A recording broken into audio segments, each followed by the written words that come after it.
Naaliw niya yung sarili niya. Mayroon pala sa ilalim. Ayan. Kalawit kasi yung buntot niya. Kaya pala. Kalawit kasi yung buntot niya. Ayan.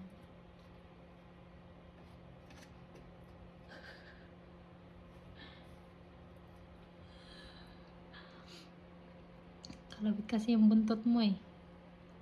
Ayan, wala. Sinilip.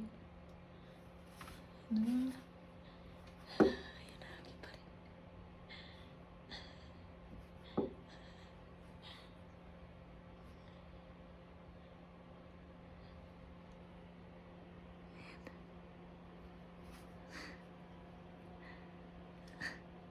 Kalawit kasi yung buntot niya eh.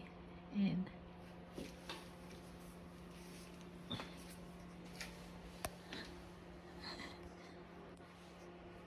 Ayan, umalis na. Napagtripan na susi ko. Ay, saan mo dadalhin yan? No? Hi! Abang. Sabing wag yan. Saan mo na naman dadalhin yan eh? Talaga. Ito yung pinakamasungit. Sungit ka. Alam mo, bait-bait mo ha. Ang isa. Nanchalan, chalan, nanchalan, chalan. Nanchalan ka? Ha? Laki ng bunganga ah. Ay.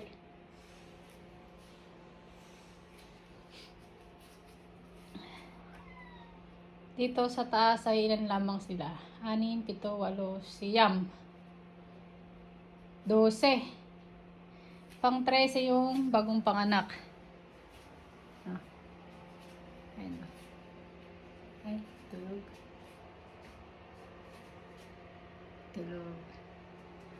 Malamig nga pala dito guys, kaya ayan. Naka-open ang heater nila.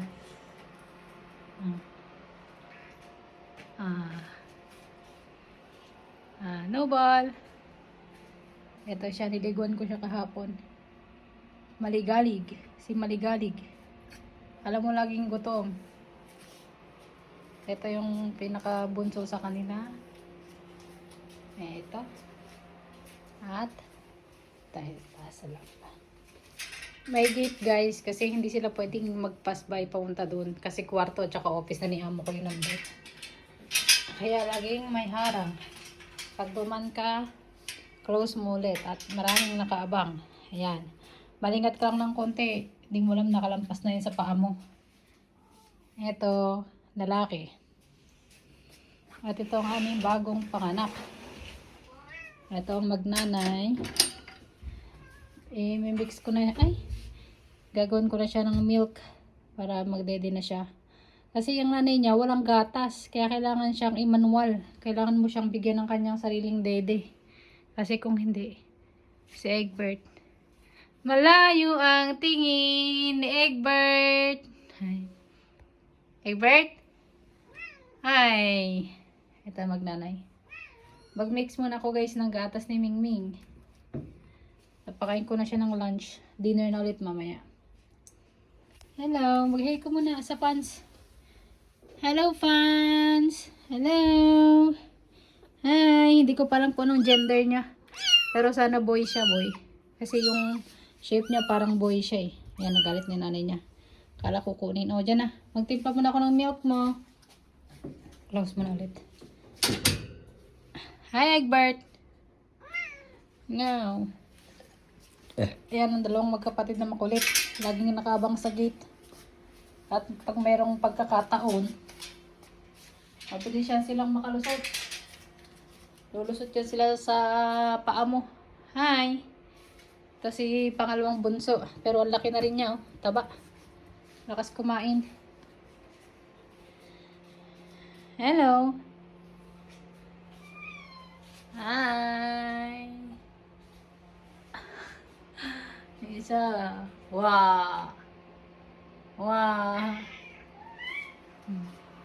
Walang isa na sa loob siguro. Saan kaya yun? Nasa ilalim siguro. Nagtimpla muna ako ng milk. Milk ni Mingming. So, kailangan po siyang i-manual. Oh, I said no! Labas! Timplahan ko siya ng milk. Mainit pa ba ito? Yan, milk. Ito ang kanyang milk. Nasa ref pa social, di ba? Ito. Titimplahan ko siya. Ano lang naman? Ano lang po.